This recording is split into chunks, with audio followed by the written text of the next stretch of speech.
55 women from the class of 1980 forever changed the Naval Academy.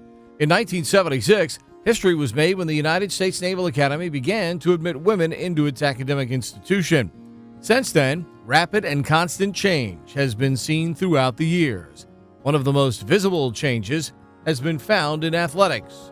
About 12 years ago or so, Rod Remp called me into his office, who was the superintendent, and said, "What are we going to do to expand the number of women, to expand the number of women that were involved with the brigade, admitted to the academy?" And the first thing we thought of was starting additional sports.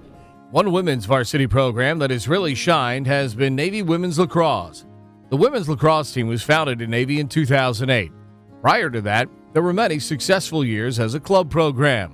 Led by Hall of Fame coach Cindy Timchel, the women's lacrosse program quickly established themselves as a consistent and dominant contender in the Patriot League, as well as nationally each year. But we certainly did have a very strong base. And if you can imagine any sport in the country be competing as a club and transitioning immediately into a Division I program, here there was a tremendous amount of buy-in.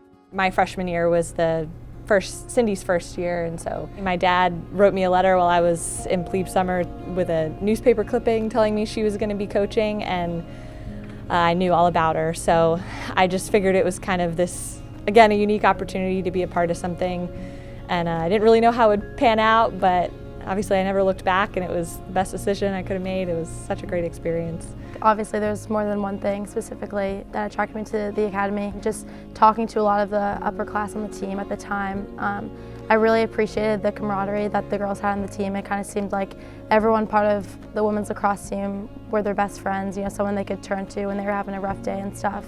A lot of people built relationships here that I didn't necessarily see at other schools that I was visiting, so that was something that I found really attractive. The Naval Academy and the sisterhood is legitimately worldwide. So the story that I typically go to is when I was on deployment, I got stranded in Japan, and I could have stayed in my hotel and watched TV, but instead I texted one of my friends who also played at Navy, and she said, "Hey, why don't you just come over here?" And she was about 2 islands away from me, maybe 3 islands, and I just hopped the flight, and there I was.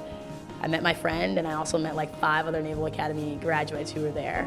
I feel like that story is my highlight because it speaks volumes to the reality that once you become a part of the Navy team, no matter where you are in the world, you'll have a support system that is ready to just take you in and give you Thanksgiving dinner when you're thousands and thousands of miles from home. There's something appealing about being at the Naval Academy and being a part of this program, especially with somebody like Cindy as your coach. Once you have that initial success, it breeds more success and more people want to be a part of that. And it is so unique. It's unlike any other college experience. In 2017, the Midshipman Women's Lacrosse team made its first appearance in the NCAA Final Four tournament.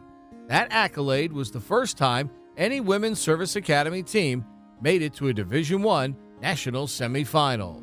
I was watching crying in tears. I mean, it's just so incredible to just see. The Final Four was unreal. We were texting each other, we were calling each other. We're like, who can make it, who can go? We're calling parents. It was everything to us. I looked to the left, I looked to the right. There was girls crying. There was people who were just so ecstatic that they couldn't sit down. That's just their dream. You come to practice every day to try to get to a national championship, and to see those girls, those beautiful, driven, smart, humble, extremely humble young women out there on the field was just unreal to all of us. The thing I would say most to my alumni is thank you.